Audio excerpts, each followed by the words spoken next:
So if you saw my previous video, I talked about what happened in John Hopkins interview with Peter Obi.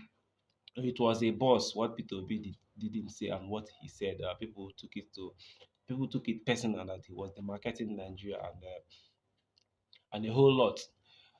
And I gave my own opinion and my own view on my previous video. So on this video, it's equivalent to what I said on my last video, but this one is in regards to Tinubu. What Tinubu said. That was last year. This happened last year. Though there wasn't a buzz all about what he said. There wasn't a buzz. That I didn't hear much. There wasn't much opera and all of that. So it's in regards to what he said last year, 2024. And I would like us to watch the video and then compare and contrast to what Peter Obi said and what he said. We'll compare and contrast and see which of which is more damaging and which of which is more the marketing of Nigeria. So let's get to hear what Tinubu said. Let's watch the video. I am from Nigeria. It's better to give you the true picture of what's going on in Africa.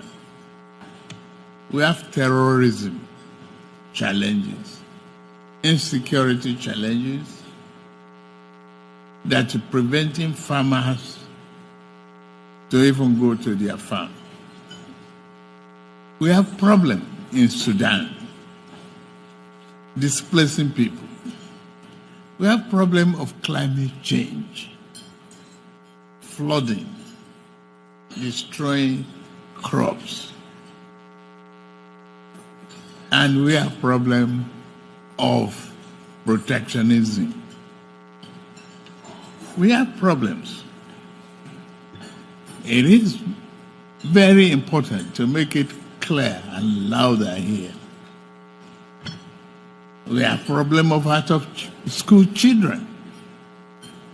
We have problem of funding free education or giving our children 1 meal a day in a classroom to even make them pay attention to schooling.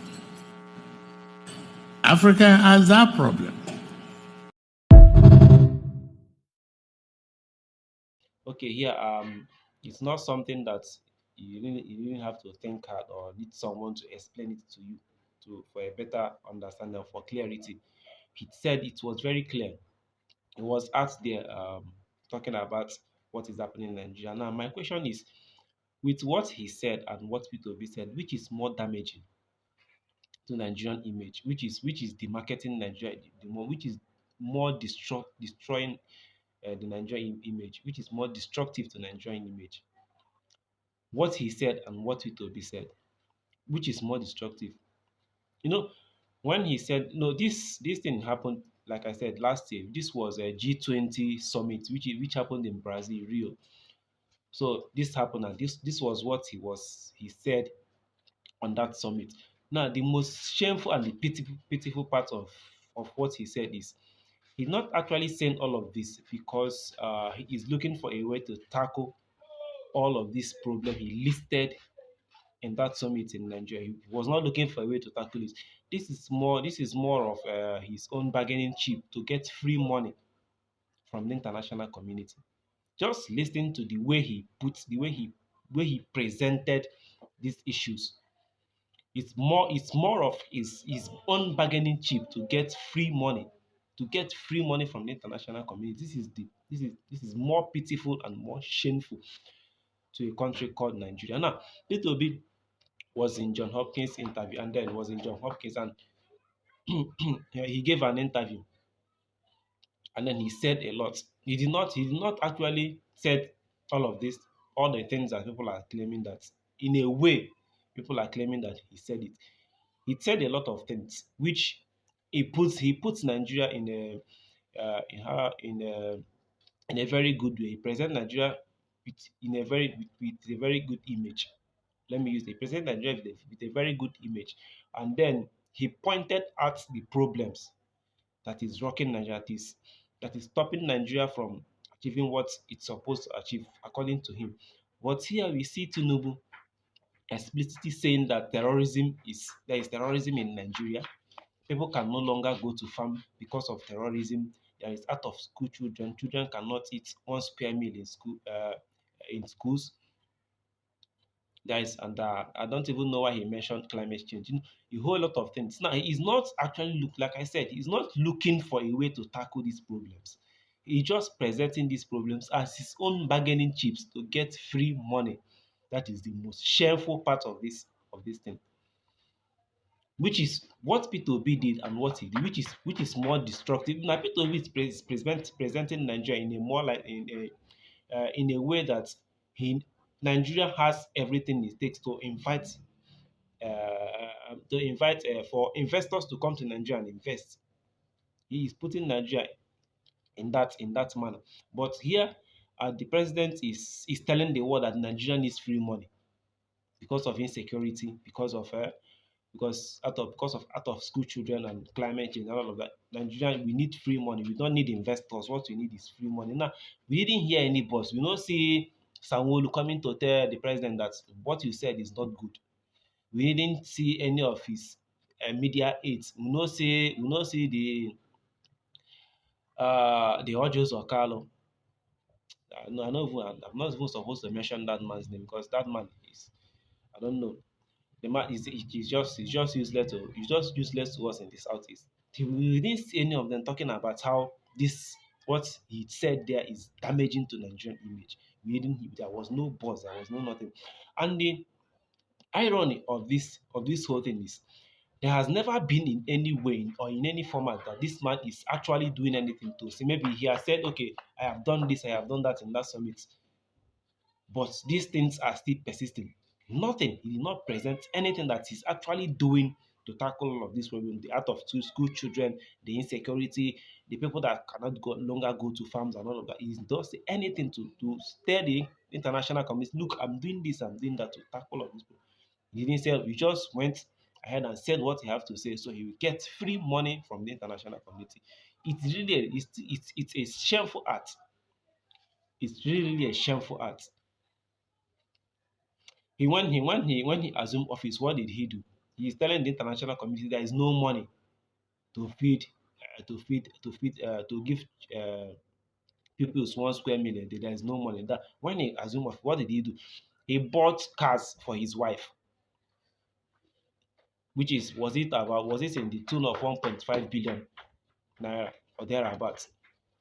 He was buying vehicles for the legislative members, both upper and lower chamber, in the tune of 160 million naira for one person, spending billions of naira. He bought a private, he bought a jet for himself, presidential jet for himself, and he was lobbying to buy a yacht, presidential yacht for himself. He is spending money. He's not spending the little he has. He's not spending judiciously. Just spending it recklessly, recklessly. And now, when P2B presented the issues that is rocking Nigeria, some people took it and decided to say that he is demarketing Nigeria. Why our president is outside there begging for he dey beg for free. He's not looking for investment, but rather he is begging for free money. He dey beg for free money, disgracing Nigeria in international community, destroying the image of Nigeria in international community. And some people are busy chasing clouds with Peter Obi that is demarketing Nigeria because what he said is fact. What he said is fact. There is no argument about that. But they will always want to make arguments, but they know it is all fact. Now, what this man said, what the president said, and what Peter Obi said, which is more destructive to the Nigerian image, which is more shameful, which is bringing more shame to because we have many we get there's how many resources do we have in this country? But rather than seeing how we are going to utilize these resources, he is out there begging for free money, begging for free money. It is shameful. It is shameful. It is shameful. Spending how much they are spending from coastal building coastal road that is not there is no economical value for this. There is no economical value people saying it will open economical corridor. Which economical corridor? There is no economical value for this road wey dem dey build. To my own personal view, because I don't see anything. The economy is very bad. Which economical corridor will it open? What? Now people that are saying that P2B is the marketing Nigeria. Now, if he's out there telling people to come to Nigeria, investors to come to Nigeria, in what country are they coming to invest? A country that the economy is in shambles, there is insecurity, everything that is bad is happening in this country. Why will he tell them to come and invest? Now imagine that we have a very good arable land.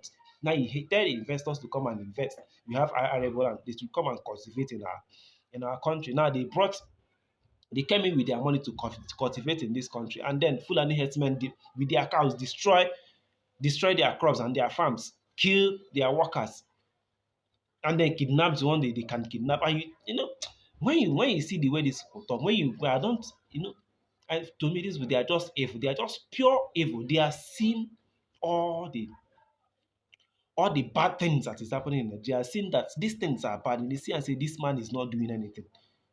He's not achieving anything. But because of tribe and because of a political affiliation, they will want to discredit the person that is putting effort to see that things is working the way it's supposed to work. Personally, me, I have said it before. The way P2B is going about all of these things, I don't see him as someone that can actually handle Nigeria anyway. Because the way it's going, and personally, me, I need someone that can tackle corruption. Corruption is my problem. If you want to fix Nigeria, you have to start with corruption, because corruption is what is killing Nigeria. If you don't fix corruption, you cannot fix the economy, you cannot fix anything in this country. So Peter will be talking about how to fix it. He's not emphasizing on how he's going to tackle corruption, and not just tackle. I know he talks about corruption, but to tackle corruption. If he's not talking about it, he's going to tackle corruption, just like this man is talking, just like Showore is doing. It is in him that if he eventually gets into power, yeah, there as in all these politicians, there will be there as a he will not take it lightly with them. But Peter Obi, we have not seen him as someone that will do that. Personally, to me, I'm not seeing someone that is more focused on how to fix the economy. And but if you don't tackle corruption, you cannot fix the. There is no way you can fix it, because this is what is killing the country and its economy. So to you out there that is always looking for a way to tag Peter Obi and say he's doing that, he's doing that. What's Tinubu said and what Peter Obi said, which is more damaging to the image of this country? And why is he not using the money, the little money he has, why is he not using it judiciously rather than just spending it? Because he's the president, he can do whatever he wants.